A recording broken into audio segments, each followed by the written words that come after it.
Hi, my brothers and sisters in time. This is George Alexander, founder, CEO, and chief watch designer of Maison, also known as the Black Horologist. Welcome back to the channel. Y'all, it is an exciting time. The kind of first returns of entries for GPHG, or the Grand Prix d'Horlogerie de Genève, like the Oscars of watchmaking. So the first, bit of like participating watches has been revealed. So look for that in a subsequent show. So I'm super excited about that. It's also Black Business Month. And as a Black-owned business, this means a lot to me.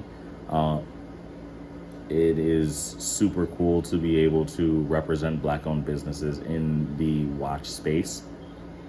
And I'm not alone. So I do want to take a second to acknowledge some other Black-owned watch brands. Please, y'all, if I forgot any, know that it, charge it to the head and not the heart. I love all of you. I'm super proud of all of you. I love everything that you're doing. And let's keep building this thing, and let's unite and show what a united front of Black watch designers, Black horologists, Black watch enthusiasts can do. And that's the whole point of us doing this, right? So real quick, want to acknowledge Benson by Marcel, great brand. I want to acknowledge Asarock. I want to acknowledge Italian Twine, Spring Break, Verdure, 17th, Compass. Oh my goodness, there's so many. Banneker. Just every, this is again just to name a few. This is by no means an exhaustive list. So shout out to all the Black-owned watch brands out there. Shout out to all the Black horologists out there. Shout out to all the Black watch dealers, all the Black watch fans. You all are what make this work and what make this industry work. So it's super, super cool and such an honor to count myself among you all. And I hope to meet all of you very soon. I hope to organize, and then this is, just kind of, giving you guys a peek into my mind and my heart, to organize us the same way that they have GPHG. I want us to have something of our own. It's great having a seat at the table, even better to have our own table. So,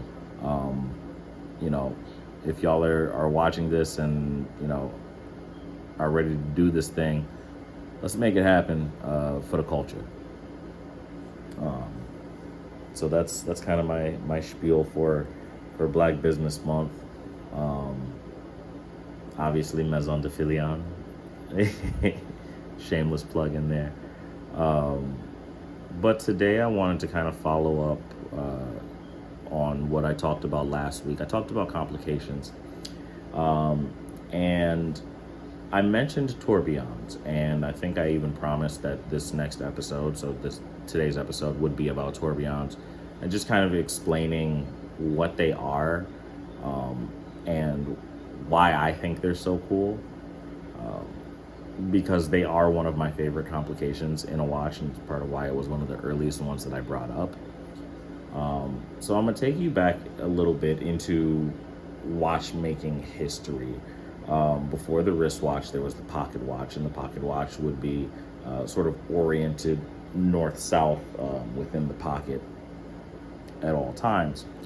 The effects of gravity can throw off a watch, so to kind of counteract that, and I'm speaking in more layman's terms, there will be subsequent episodes in which we kind of get a bit more technical, but I want you again to have sort of a baseline knowledge of what I'm talking about so that it makes sense. To combat that sort of gravity and rotation of the watch, the tourbillon was meant to stabilize the movement, to give you a more accurate readout. And to this day, it maintains its status within the watch world as one of the hallmarks of great watchmaking.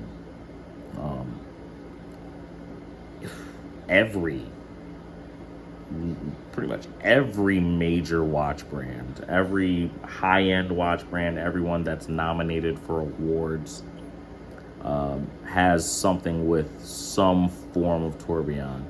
No matter how many axes are on that tourbillon, whether it's, you know, kind of in place, whether it's an astro tourbillon. Again, I'll get into more detail about this. Again, now we're beyond complications 101. Now we're kind of, you know, I guess 102, looking at, you know, the intro to tourbillons, right? But you'll see them in a lot of really, really cool watches. Some of my personal favorite watches that include the tourbillon, the Omega DeVille tourbillon, which is absolutely gorgeous. Six-figure watch, it better be, right? So I love that one. I love the Jacob & Co. Astronomia collection. They're big watches. They kind of really stand up off of the wrist. I think they're like, is that 17 millimeters at least off the wrist, which is gigantic. A lot of Jacobs, man. A lot of Jacob & Co. watches have tourbillons. You'll see them, you know, in Audemars Piguet. You'll see them in Piaget. You'll see them in Patek. And anytime you see a tourbillon, you know that it's going to be a more expensive model, if we're being honest, right? Because of the workmanship that goes into it. It is hard to make, and there's a lot of components, and you really need to understand physics and also watchmaking and the functionality of the movement and how to sort of optimize that to make that work. So I do truly love them. And I know the next question is, well, does Maison de Tourbillon have any with a tourbillon? The answer is not yet. Right now, again, we're kind of pushing the Pistrus collection.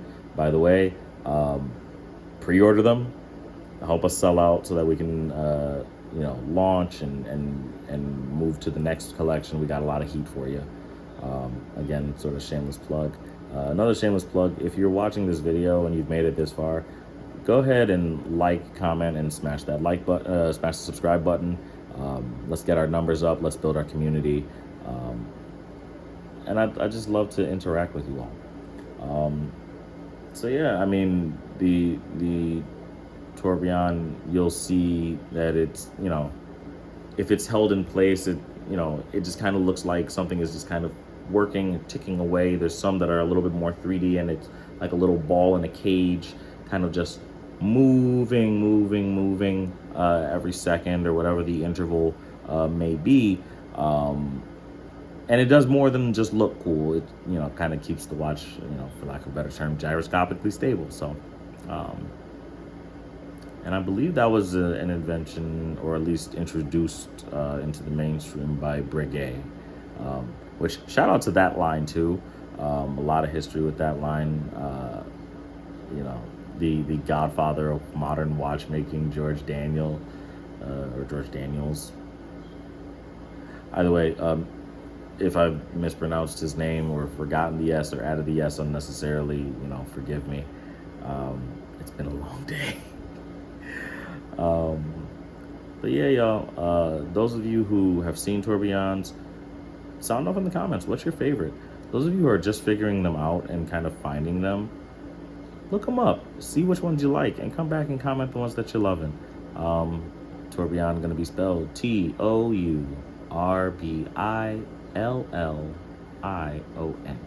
I-O-N? Maybe just O-N. You'll get it. Google got you. Well, that is my cue to go to bed. Thank you all so much once again for tuning in. This is, again, George Alexander, the founder, the CEO, the chief watch designer of Maison de Tourbillon, a Black-owned luxury watch brand based out of Buffalo, New York, but also known as the Black Horologist. And if you got your favorite watch, hold it tight, wear it in good health, and I'll see you again. Remember to live life in celestial motion. Bye, guys.